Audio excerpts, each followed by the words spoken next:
Germany built a submarine that was impossible to detect, impossible to outrun, and impossible to destroy. And then, it lost the war. Today, I'm going to tell you about the Type 21 U-boat, a machine that was 10 years ahead of its time and fundamentally changed everything humanity knew about underwater warfare. But the wildest part isn't even that. After the defeat, all the victors, the Americans, the British, the Soviets, secretly cracked these blueprints open like a tin can and copied everything down to the last bolt. The fleets that would stand against each other for 40 years during the Cold War were all built using the technologies of the country they had just destroyed. This is either the greatest irony in naval history or the most grandiose technological heist of the 20th century. Let's analyze both versions, and I promise, at the end, there will be a moment that will make you rethink everything you thought you knew about this war. April 1945. A depth of 70 meters. The sonar operator slowly turns the dial. In the headphones, the rustle of water, crackling, interference. And then, there it is. A clear, confident sound of propellers. A large ship. A very large ship. The commander approaches the sonar operator. He leans in. He listens. A British cruiser. Heading is stable. Escort. Present, but not dense. The distance is closing.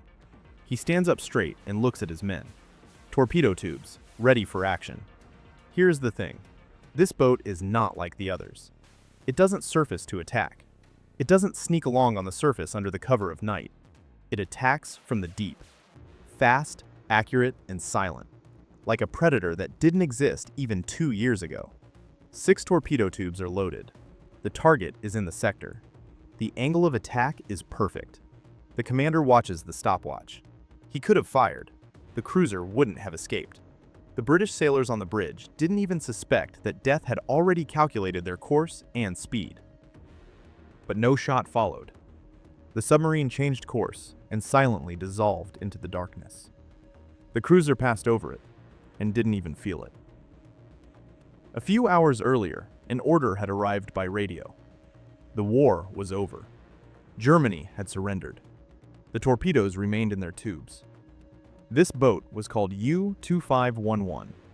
It belonged to a type that German engineers created in a state of desperation, as a final argument in a war the country was already losing. A type that was at least 10 years ahead of its time. A type that never got to show what it was capable of. And here is the strangest thing about this entire story.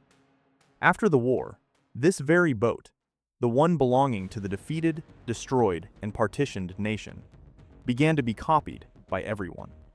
The Soviet Union, the United States of America, Great Britain, France, Sweden. Every navy in the world took the blueprints of the losers and began building their future from them. How this became possible, and why this boat remained a ghost that changed history without firing a single shot, is what this conversation is about. But to understand this, we need to go back 3 years, to the moment when Germany began losing the war under the sea. Quickly, catastrophically, and without an obvious way out. May 1943, the Atlantic Ocean. In 31 days, the German U-boat fleet lost 43 submarines. 43. Almost 1.5 crews, every single day. They went down with their people, their torpedoes, and their hopes of turning the tide of the war. This month went down in history as Black May, and it changed everything. Try to imagine that figure in another way.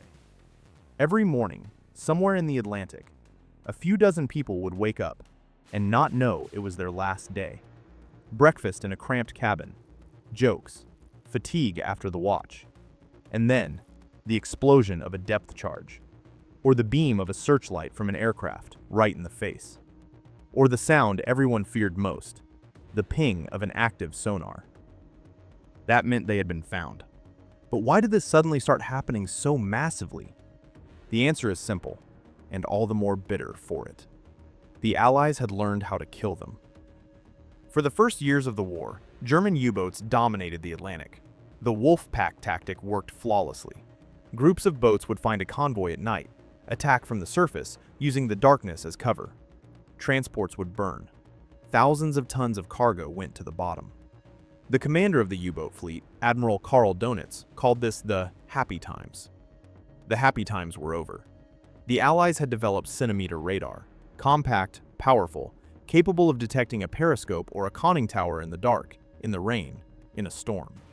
A boat would surface at night to recharge its batteries, and a minute later, a plane with a searchlight and depth charges would be diving on it. Carrier-based aviation appeared. Escort carriers, small, ugly ships, but they closed the air gap in the middle of the Atlantic. That stretch of ocean where, previously, land-based planes couldn't reach. Where the boats had felt safe.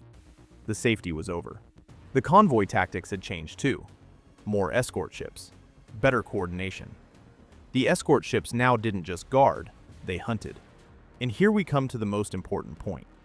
German U-boats of Type 7 and Type 9, the backbone of the fleet, were, in essence, surface ships that could dive. Do you understand the difference? They were built to travel on the surface and only go underwater when threatened. Underwater they crawled, 7, 8 knots at best. The batteries would run out in a few hours. Then they had to surface and start the diesel engine. And on the surface, they were already being waited for. It was a trap from both sides. Stay underwater, you'll suffocate and stall. Surface, you'll be found and destroyed. In May 1943, Donitz withdrew the boats from the Atlantic. It was, in effect, an admission. The old weapon was dead.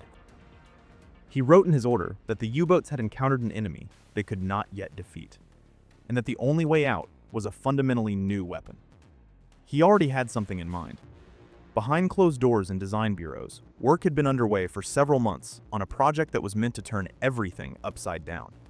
Not to improve an old boat, but to create something completely different. A boat that doesn't dive out of fear. A boat for which the deep is home.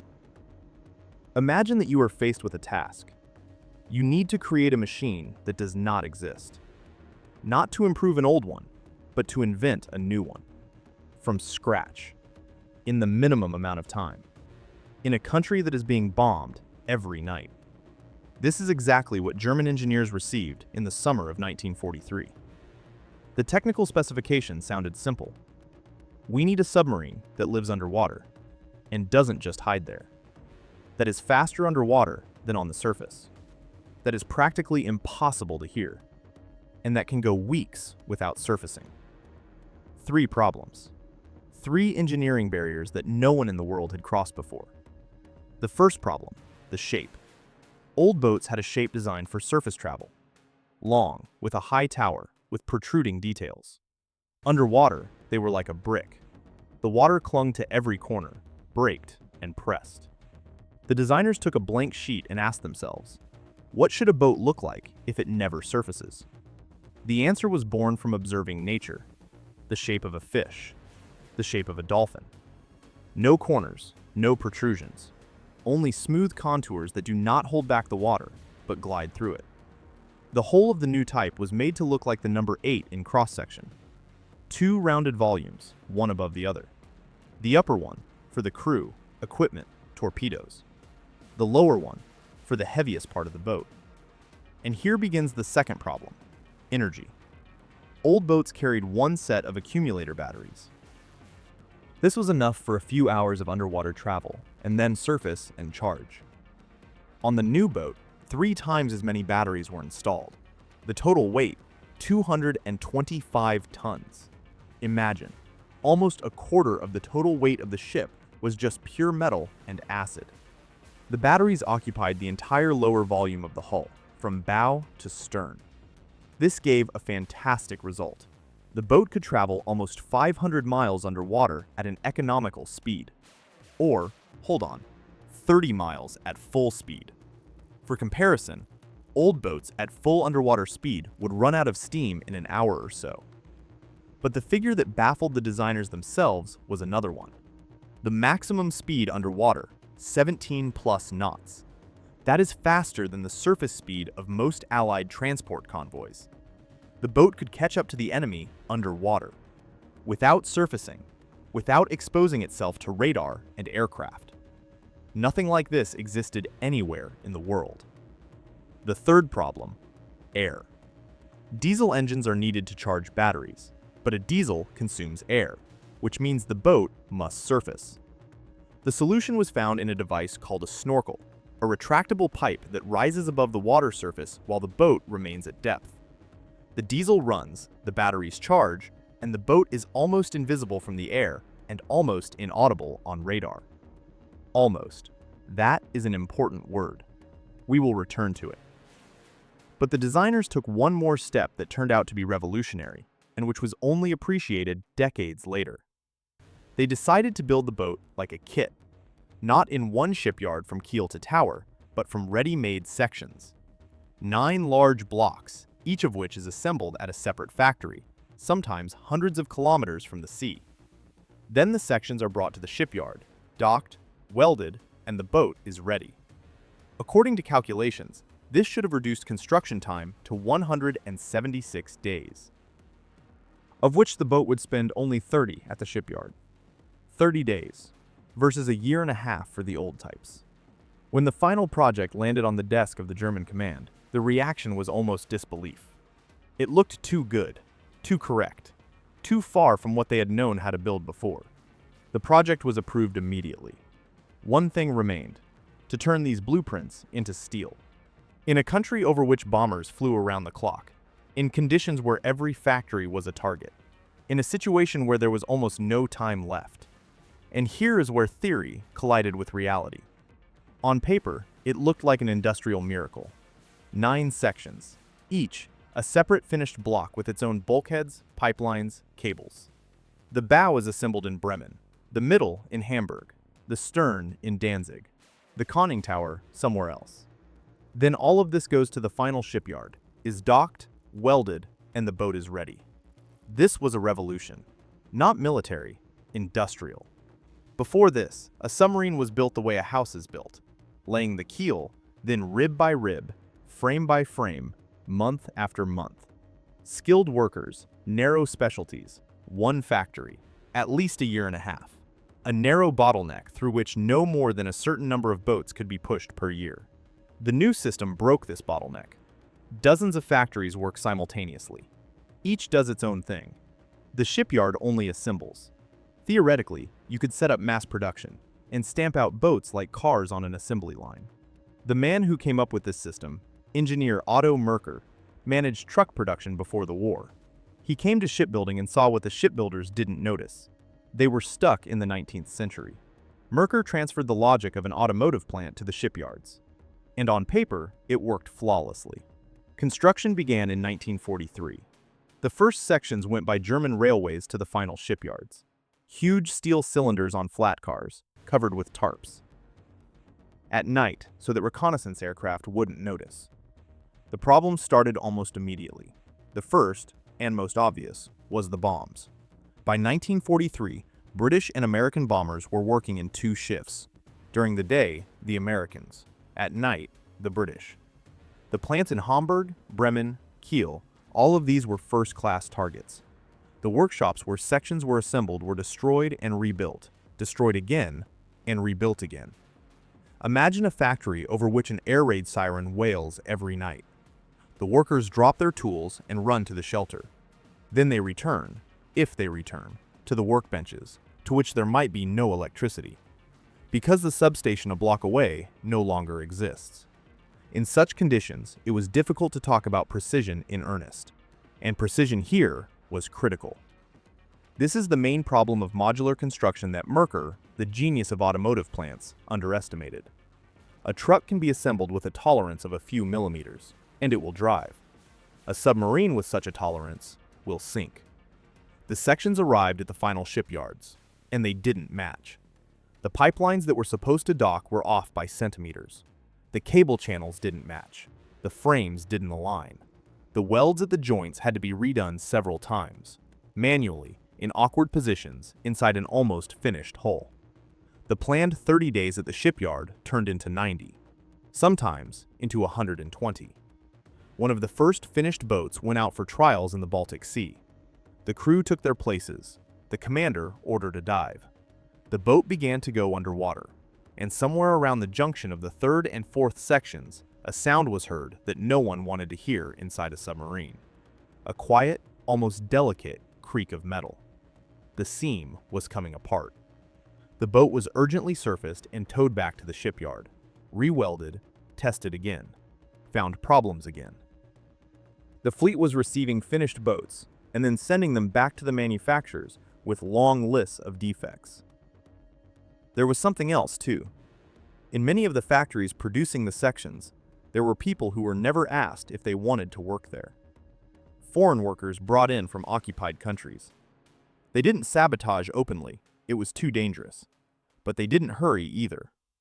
A part that could be tightened in 4 turns was tightened in 3.5. A seam that needed to be welded for 20 centimeters was welded for 17. Each little act of passive resistance, multiplied by thousands of people and hundreds of parts, resulted in a boat that needed to be redone again and again. By the beginning of 1945, dozens of finished or nearly finished boats were sitting in the shipyards. 118 units were built in the end, a number that should have changed the war at sea. But building a boat is not everything. It had to be handed over to the fleet. The fleet had to accept it, test it, break it in. The crew had to master it, and the boat was so much more complex than anything before that old skills hardly worked here. And here it turned out that Germany was running out of something that could not be produced in a factory: people. There are things that cannot be built in a factory, cannot be cast in a mold, cannot be delivered by rail, cannot be accelerated by an order from above. Experience, skill, years spent underwater in a steel pipe, when the body itself knows what to do, when every lever is habitual to the point of automatism, when the commander feels the boat like his own hands. This is exactly what Germany was catastrophically lacking at the end of 1944. The Type XXI submarine was more complex than anything the crews had seen before. Fundamentally more complex. 3 independent propulsion systems: diesels for surface travel, main electric motors for high-speed underwater travel, and separate small electric motors for silent creeping. Each system with its own modes, its own features, its own character. The tripled volume of accumulator batteries required completely different charging and maintenance procedures. The new hydroacoustic system allowed for attacks without a periscope at all, only by sound. But this required skills that no one had, because no one had done it that way before. The Snorkel, a device for running a diesel underwater, seemed like a simple solution. In practice, working with it turned into a separate art. In rough seas, the snorkel intake could be covered, and then the running diesel would suck all the oxygen out of the compartments in a few seconds. People would lose consciousness right at their posts. There were cases when the crew was incapacitated before anyone managed to shut down the engine. To master all this, you needed months, at least half a year of intensive training. First in calm water, then in conditions close to combat. For this, there was a system of U-boat training divisions. They were based in the Baltic Sea, where one could practice dives, torpedo attacks, and emergency procedures without the risk of encountering the enemy. But by 1944, the Baltic II had ceased to be safe. Soviet submarines were increasingly active in the eastern part of the Baltic Sea. Soviet planes periodically appeared over training areas. The German fleet began to use large transport ships to move cadets and personnel between bases. It was faster and allowed not to waste training boats unnecessarily. One of these transports was the Wilhelm Gustloff. January 30th, 1945. The port of Gotenhafen. This is the modern Polish city of Gdynia, on the shore of the Baltic Sea. The Gustloff is preparing to depart. On board are thousands of people, wounded military personnel, refugees from the eastern territories, women, children, the elderly, fleeing from the advancing Soviet troops, personnel of auxiliary naval services, and cadets. Almost 400 cadets of the 2nd U-Boat Training Division. Young men who were specially trained for the new type of boats. People in whose heads the knowledge and skills that the fleet was so desperately lacking were already embedded. future commanders, mechanics, sonar operators for Type 21 boats. The ship went out to sea in the evening. Without a sufficient escort, there simply weren't enough escort ships. Winter Baltic, waves, snow, poor visibility.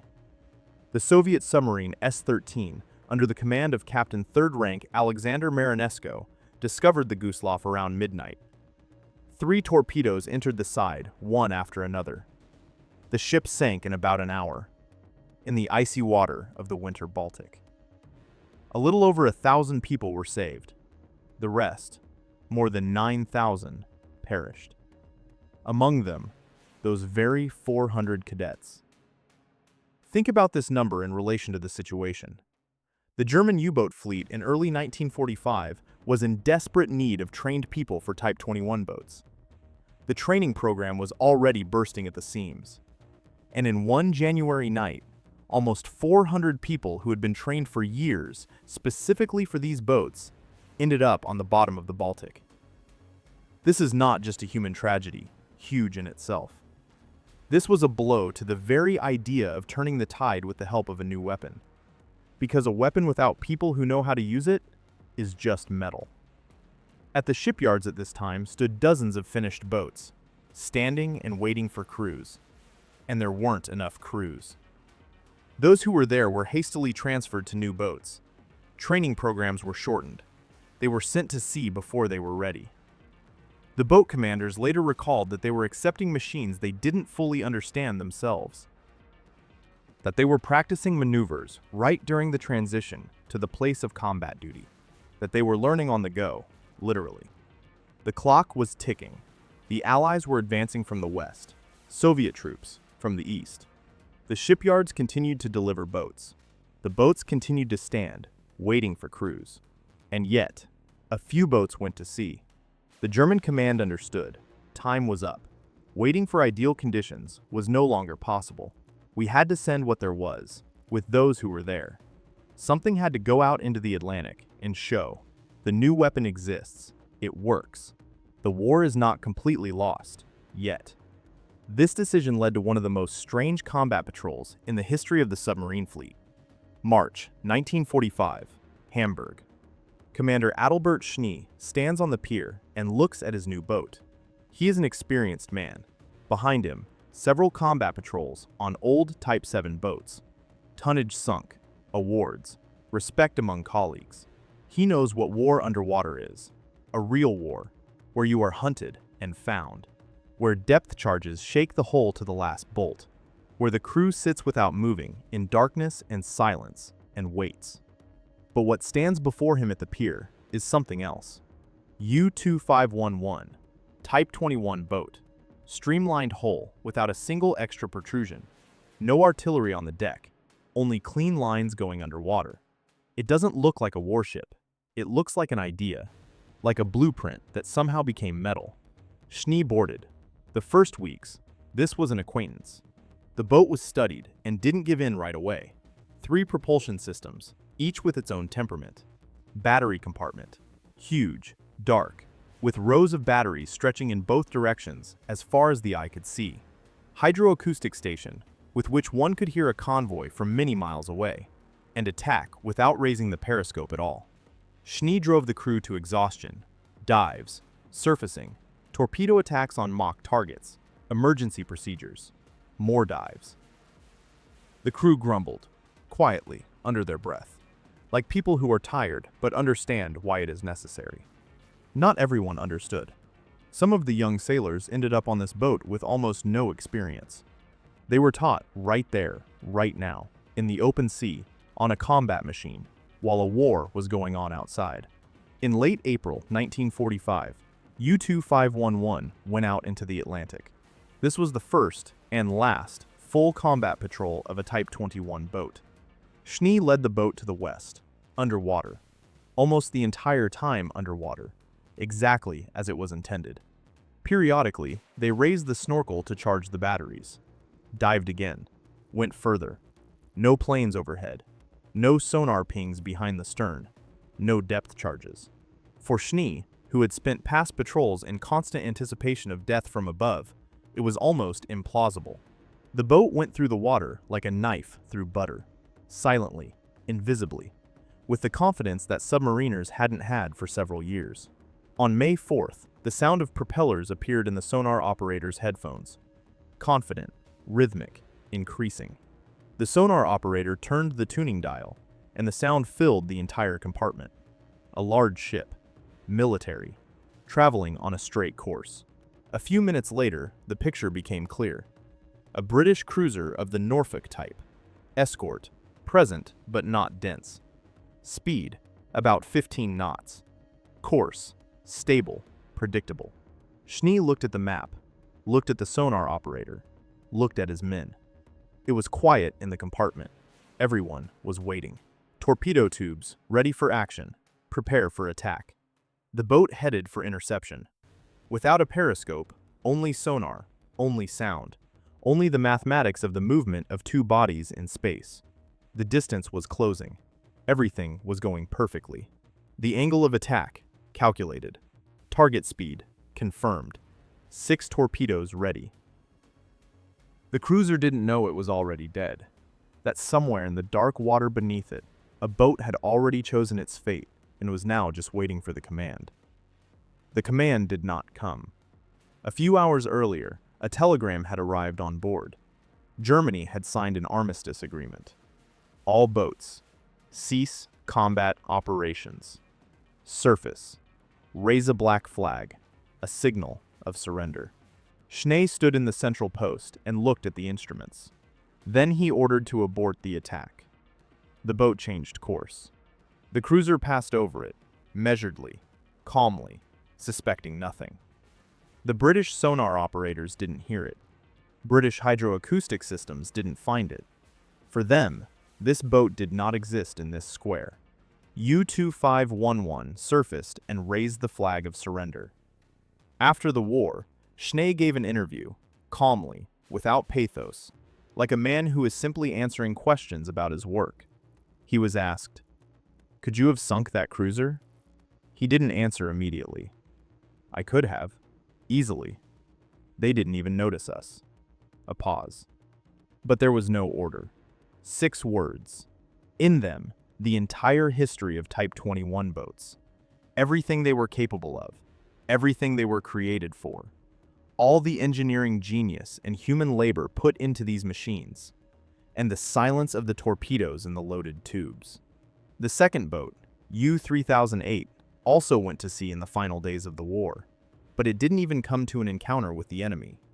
The other 116 boats just sat at the piers. Some of them were scuttled by the German sailors themselves, so they wouldn't fall to the enemy. The operation was called Rainbow. Several dozen boats went to the bottom in the ports of their own fleet. The war was over. But the story of these boats was not, because the victors were already standing on the piers, watching what remained, and studying the blueprints very carefully. May 1945. The war in Europe ended.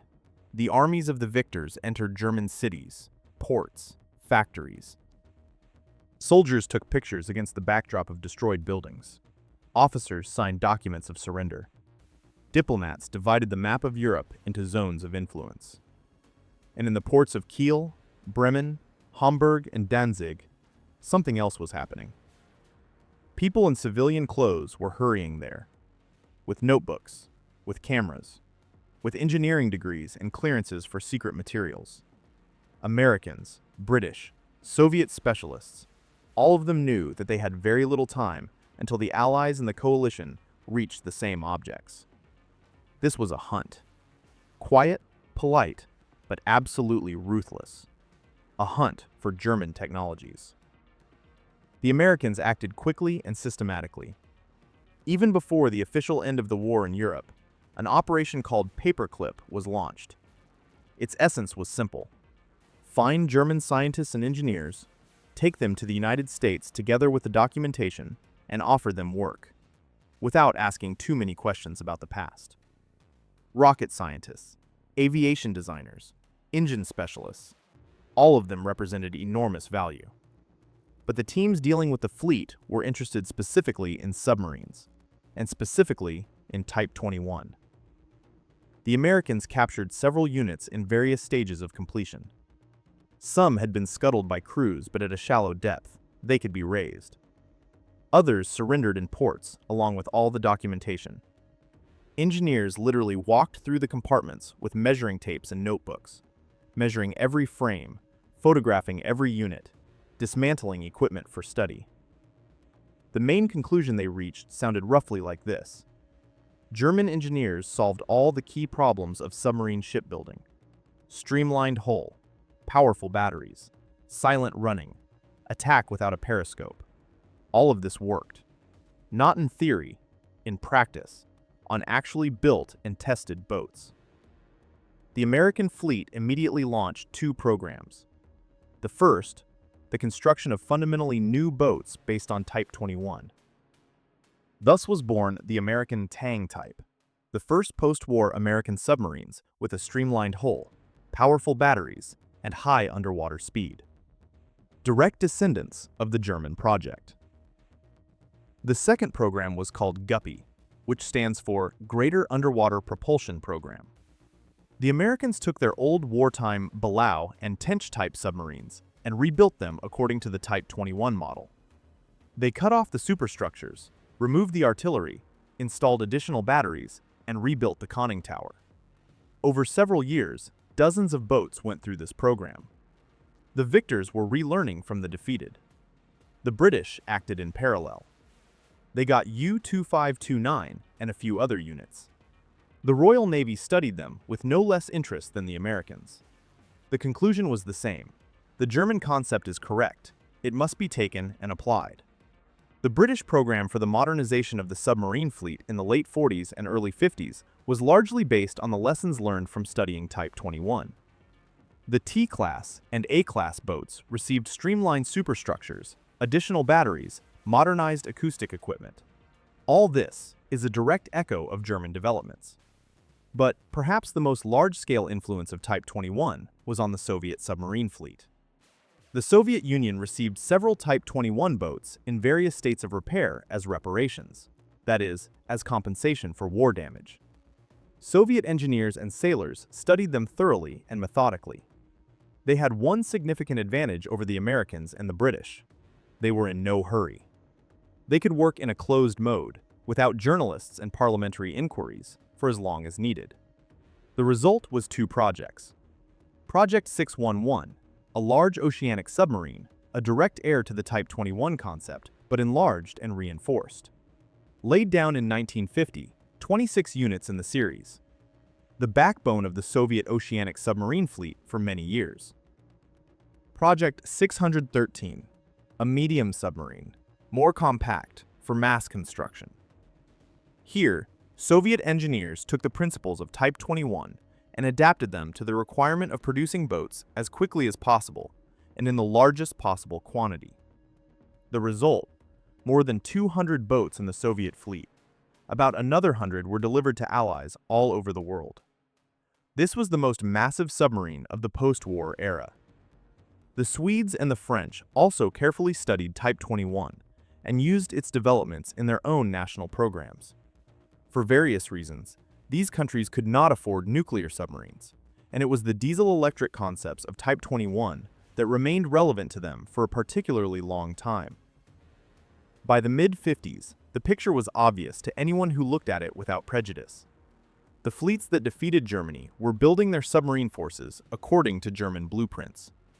This was not a secret. It was not hidden. It just wasn't customary to talk about it loudly. Technologies have no nationality. They either work or they don't.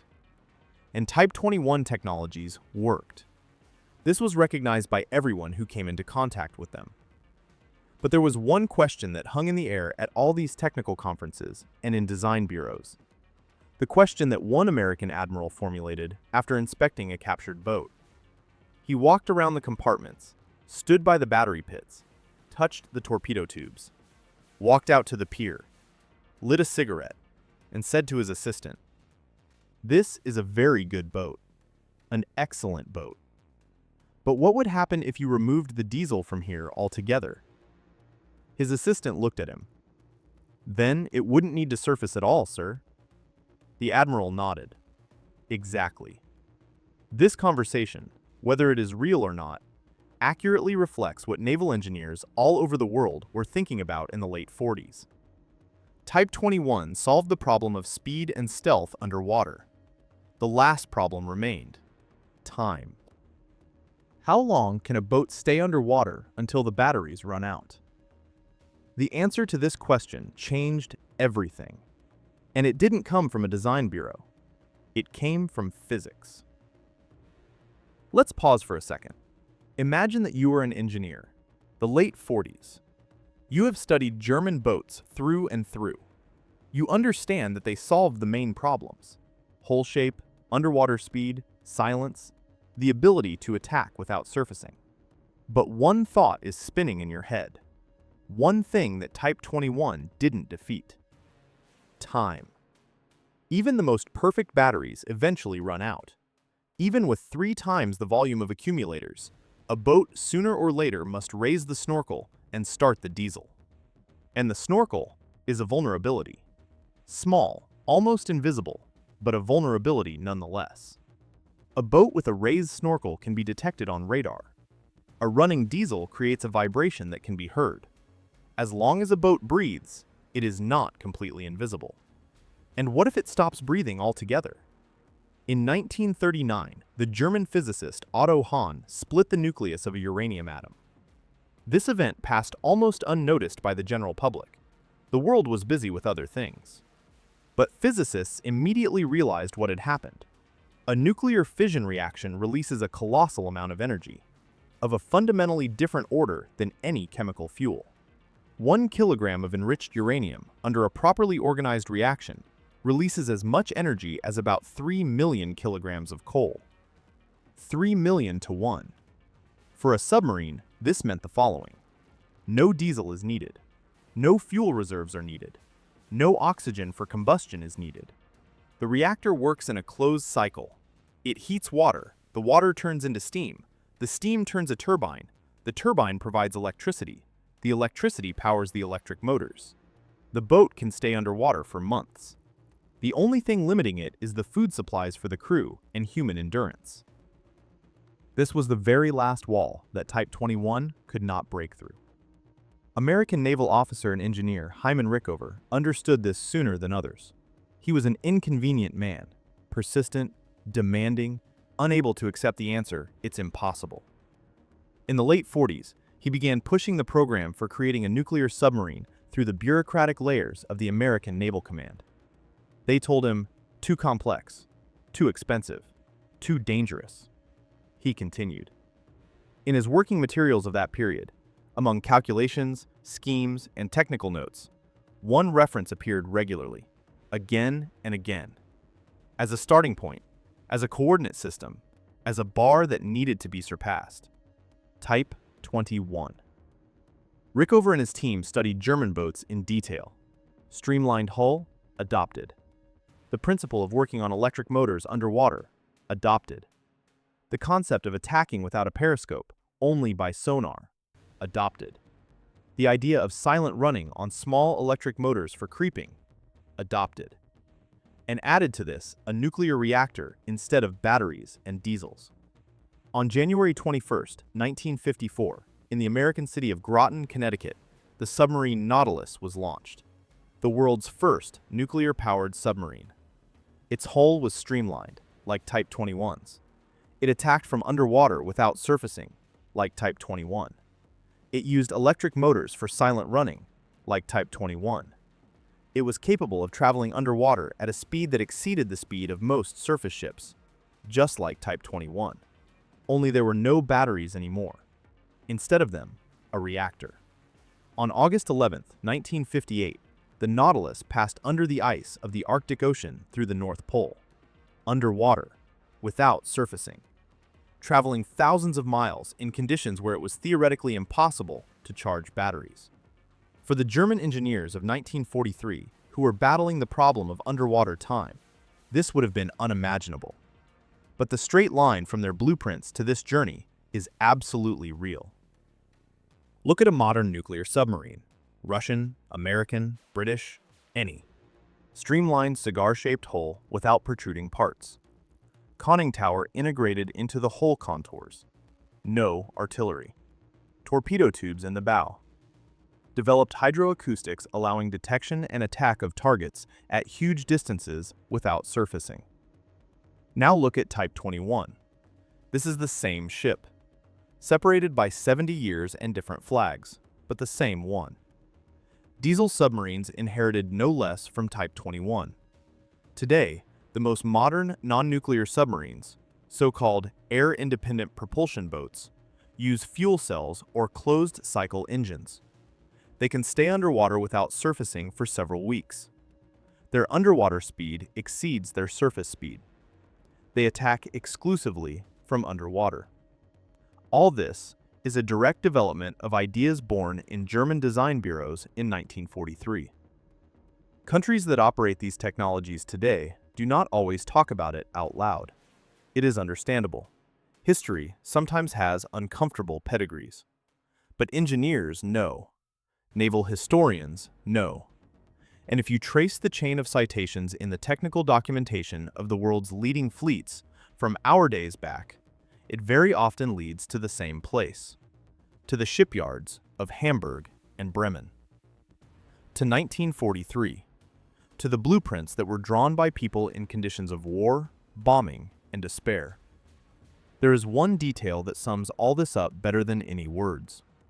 In 1953, 8 years after the end of the war, the American Naval Institute held a technical symposium on submarine design. Leading fleet engineers discussed the characteristics to strive for. In the final report of the symposium, there was a phrase that was later often quoted in professional circles. It sounded roughly like this: the German Type 21 set standards that the modern submarine fleet is still using as a benchmark. Still. In 1953, 8 years later. 80 years have passed today. And these standards are still recognizable in every submarine that goes underwater in any part of the world's oceans. One of these boats has survived to this day. Not as a wreck on the bottom, not as a line in an archival document. It stands in the port of a German city, and anyone can go inside. Touch the metal. Stand in a compartment where 60 years ago, living people sat and listened to the ocean. It is called Wilhelm Bauer. Bremerhaven, a port city in the north of Germany.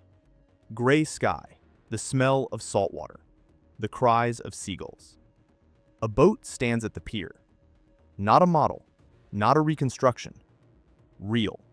U-2540. The same steel, the same welds, the same rivets that workers placed in 1944 at the shipyard in Hamburg.